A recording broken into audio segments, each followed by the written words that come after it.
Hi everyone, Kevin here from Golf Guy Reviews, and in today's video we're going to be taking a look at this. It's the Reshoevn8r Water and Stain Repellent Spray.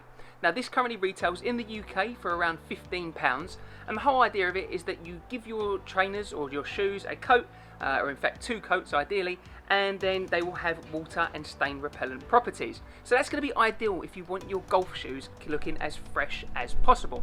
So I thought in this video I would test them out today. So what I've done is I've bought a pair of these beautiful Primark trainers. I suppose you call them pumps actually. They're only cheap, they're canvas material on the top, so they have no waterproof properties whatsoever, and definitely no stain proof properties either. So what I've done is I've given the right one a spray. In fact, I've given the right one 2 sprays with the repellent, and the left one we have left as normal. So we're going to put these through their paces, we're going to stain them up, we're going to get them muddy, we're going to see how the anti-stain repellent actually works and how it holds up. So I really hope you enjoy the video today and you find it useful. If you do, hit that like button, and if you haven't already, why not subscribe to my channel where you can keep up to date on all my latest reviews of golf shoes, clothing and tech right here on Golf Guy Reviews. Let me know in the comments, do you use the Reshoevn8r spray and how have you got on with it? And let me know how you think it's going to fare when tested on these cheap Primark plimp soles. What do you think is going to be the results? Let me know down in the comments. So as I mentioned, I've given the right shoe 2 coats of the water and stain repellent spray, and we've left the left one like normal.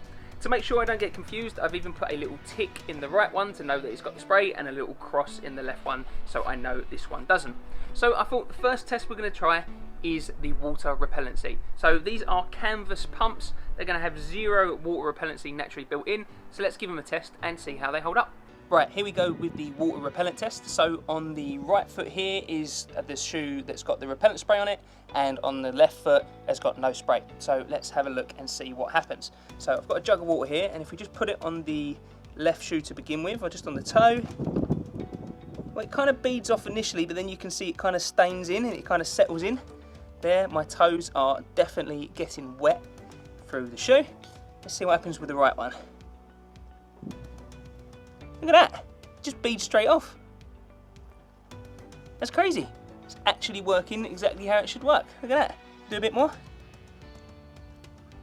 Yeah, so there's a tiny little bit maybe starting to just get through there now, but if you take a look, compare that to the left, put a bit more on the left, but you can see, there's the left one, there's the right one.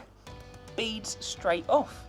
That's really impressive actually. If we come a little bit closer, you can see there, hopefully the camera picks it up, that the damp has definitely kind of soaked in on the left hand shoe there. My toes are definitely feeling a little bit wet. On the right hand side, there's nothing. I'll brush that off there. Actually, yeah, it's not settled in whatsoever. I'm actually really impressed with that. So the waterproof test seems to have passed. So the spray doesn't just say that it's water repellent, it also says that it's stain repellent as well. So let's step this up a notch.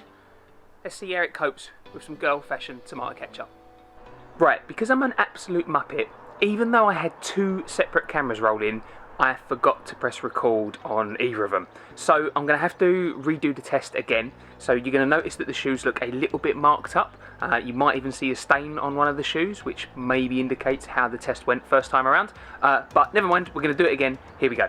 Don't forget, this is the shoe that has got the Reshoevn8r spray, and this is the shoe that hasn't got any spray on it whatsoever.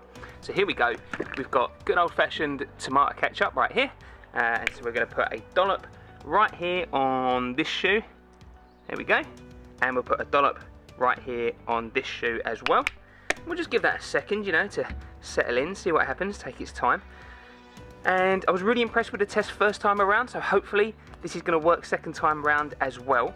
Now, with the Reshoevn8r spray, what they say is that you shouldn't necessarily rub off any of the stains if you get anything like this on. You could just use water, and that will then just kind of let the stain just kind of rinse off the shoe. So what we're going to do is we've got a jug of water here, and we're just going to pour it over the stain on this shoe. And look at that, that is seriously impressive. So there's been no residue on there whatsoever. If you take a look at that, if I go close up, you can see hopefully there's no element of tomato ketchup stain has managed to stick to the canvas of that shoe. That's really impressive. Now if we do exactly the same thing with the non-spray version, so you can see there that the tomato ketchup is now well and truly baked in to that canvas material on the shoe. Hopefully that's picking up there on the camera there, you can see that. So that's quite a significant difference actually. So if you're looking to keep your shoes, you know, box fresh, and you're worried about stains being picked up on them, then you can see here that the Reshoevn8r spray is not letting that, whatever it is, so in this case the tomato ketchup, stain into the shoe. There's a protective barrier over the top of it, whereas definitely on this version here, you can definitely see that that stain is kind of baked into the shoe. I'll even kind of rub it off a bit, see if we can. So that's got rid of a little bit more, but you can still see there definitely now. That's going to be a bit of a pain to get out of that shoe there. So that's another pass for the Reshoevn8r spray. So the Reshoevn8r spray has passed the water repellent test and also the tomato ketchup test, that all important test. So actually I'm really impressed with it so far. You can see here that they are looking spotless, they've not got any stain on them whatsoever. Actually that is really, really impressive. Compare that with the non-repellent version and these are starting to take a bit of a battering. The toe box is all nice and wet and you can definitely see that you've got a nasty looking tomato ketchup stain on the side of the shoe. Now we're going to do the all-important test, which is the everyday use test. Now my channel is all about golf and golf shoes as well as clothing and tech. Don't forget to subscribe. So I thought it would only be fair if we actually test the shoes with a few golf swings. So I'm going to put some water on my ground here, I'm going to muddy up the floor a bit and I'm going to take a few swings and then we're going to see how the spray holds up. So let's give it a go.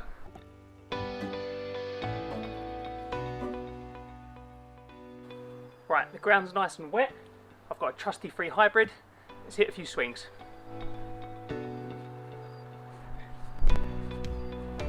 You know what, I don't think that's really going to cut it. I'm going to have to scuff these up a bit more, I think. That's not really cutting it either. Let's go a bit more hardcore.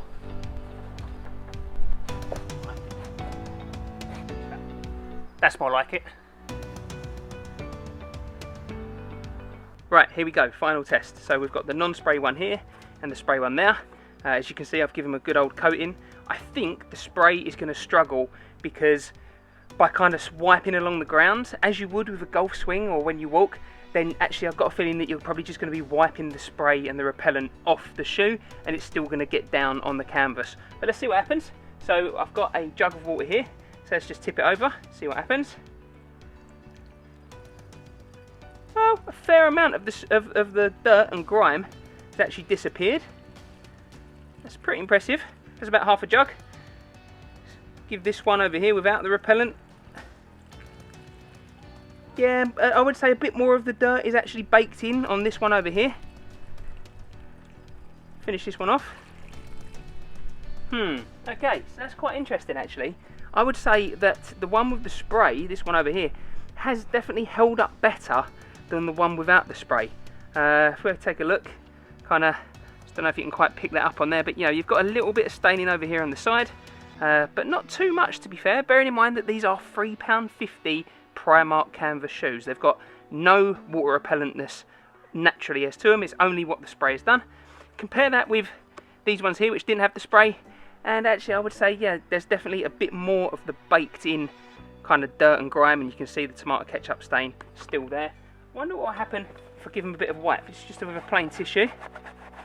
Yeah, nothing comes out of them then. It's actually baked into the canvas now, that stain. Let's give these ones a bit more of a wipe. Definitely nothing coming out of these. Those stains I don't think are ever going to come out. Okay, so that is quite interesting actually, that although yes there are a few stains on the shoe that had the spray, if I take a look, a bit of a closer look, you can definitely see it's not fared too bad. So there you go, that's the end of my test, and I've got to say I'm actually really impressed with how the Reshoevn8r spray has managed to protect these cheap canvas plimsolls. Definitely the versions which had the spray, I've got far fewer stains compared to the versions which didn't have the spray. So I think that's actually really, really impressive. So for £15 a can, I gave it 2 sprays on those pumps. You can definitely get plenty of use out of this one can. You're going to be able to protect a fair few amount of shoes, and obviously you're going to want to keep doing it on a pretty regular basis to make sure that the shoes have the water and stain repellent, has a good layer on your shoes.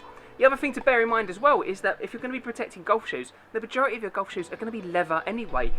So, you know, they're already going to have an element of anti-stain and anti-water repellent on them. So this is only going to add to it. But this is ideal if you've got summer shoes that you're a little bit worried that might get caught in the rain, or even just using them on a dewy morning. Something like the FootJoy Flex, which has only got, you know, that mesh coating on the top, this would be absolutely perfect for. So definitely go check it out. Let me know in the comments, do you use the Reshoevn8r spray? How'd you get on with it? I really hope this review helped, so hit the like button if it did. And if you haven't done so already, make sure you subscribe to my channel so you can keep up to date on all my latest reviews of golf shoes, clothing and tech, right here on Golf Guy Reviews.